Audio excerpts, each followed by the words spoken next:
solve these problems, you'll just plug in the coefficient of friction that's given. Again, a tested value that you'll either be given or you have to solve for, but it never has any units. It's a unitless value. All right. And finally, in this equation, we have the normal force. Okay. Now, the normal force is an interesting quality because we actually have to calculate it backwards. Okay.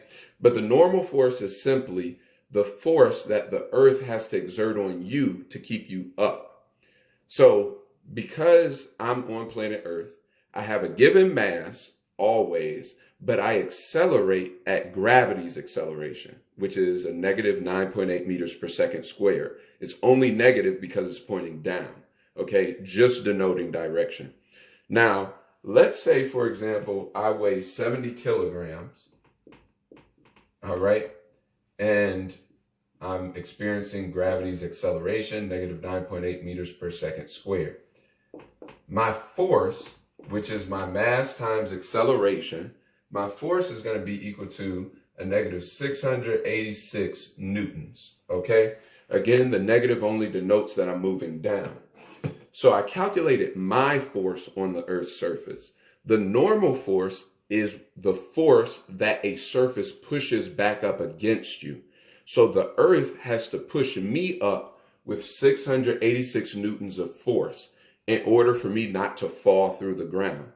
Now, it seems kind of weird to think about, but we've all seen this or experienced it in some way. When someone sits on a chair and it breaks underneath them, that's because the force that the chair was pushing up against them was less than the force they were pushing on the chair, which is why they fell down. Okay, they experienced an acceleration down because their force, the net force, their force pushing down, the chair's force pushing up, they had a larger force on the chair pushing down, so they fell through. All right. So the normal force is found by calculating the force of the object on the surface, and then you just flip it. So the normal force is going to always be opposite and equal in magnitude. All right. So the Earth is pushing me up with 686 newtons of force. All right. Now, we were able to look at the equation a little bit. So let's actually start solving an example problem. Okay. So I've got the packet pulled up here, and we'll go ahead and we'll do problem. Let's see. We'll do problem 1. Okay. Let's go over 1 and 2. So it says, what is the frictional force on an object with a mass of 895 kilograms on a surface with a coefficient of friction of 0.32? All right, now remember that coefficient of friction has no unit, so 0.32 makes sense. All right, now it said 895 kilograms is the mass. All right.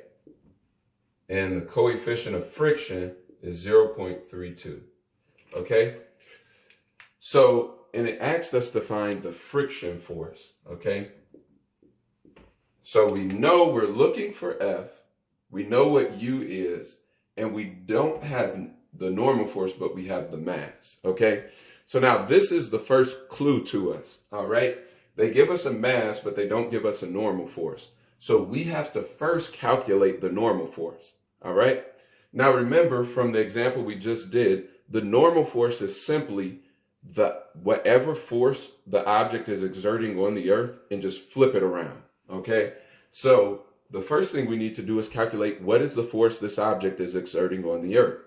So we can do that by using F equals ma, mass times acceleration.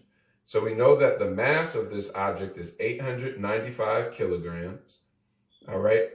And we know that the acceleration is negative 9.8 meters per second squared, because that is always the acceleration due to gravity.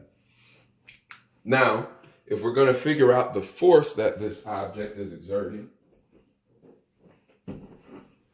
all we have to do is throw that into our calculator, all right? So 895 times negative 9.8, and that equals 8,771 newtons. Now it's a negative, So let me be sure to include that.